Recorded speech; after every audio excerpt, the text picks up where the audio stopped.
श्रीमद् भगवद गीता अध्याय 2 सांख्य योग श्लोक 6 मा अर्जुन भगवान श्रीकृष्णलाई भन्छन्, न चैतद् विद्यम कतरन्नो गरियो यद्वा जयम यदि वा नो जययु यानेव हत्वा न जिजीविषाम इस्ते बस्तिता प्रमुखे धार्तराष्ट्र। हामीले जित्दा राम्रो हुने हो कि हार्दा राम्रो हुने हो यो पनि हामीलाई थाहा छैन।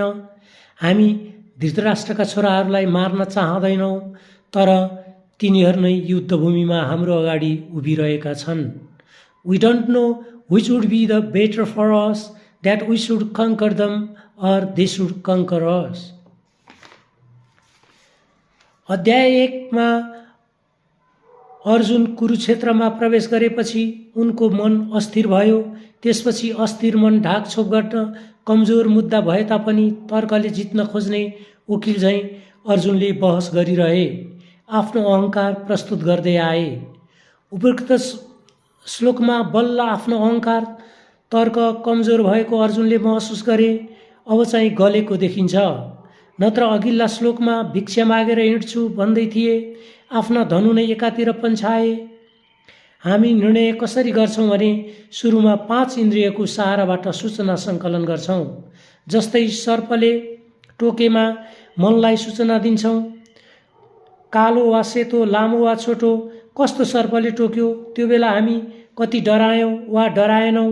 डराएका थियौँ भने अहिले टोक्दा पनि डर उत्पन्न हुन्छ। डराएको मनले अब बुद्धिलाई सूचना दिन्छ।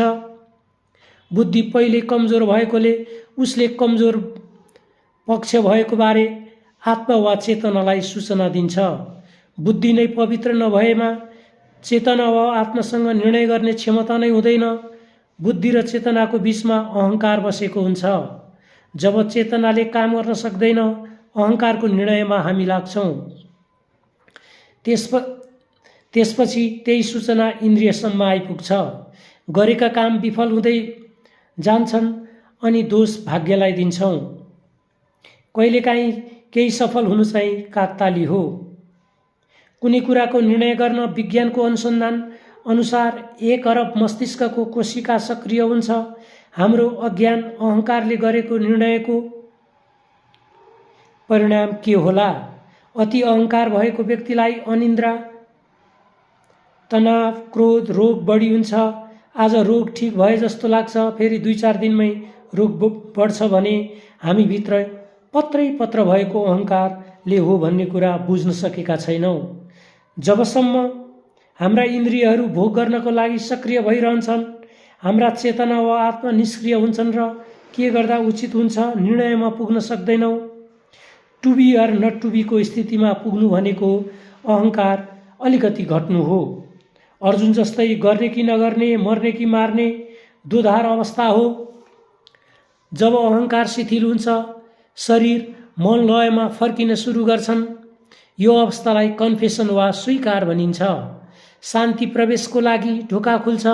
अनुभवबाट प्राप्त कुरा ज्ञान हो, इन्द्रियबाट प्राप्त कुरा सूचना मात्र हो।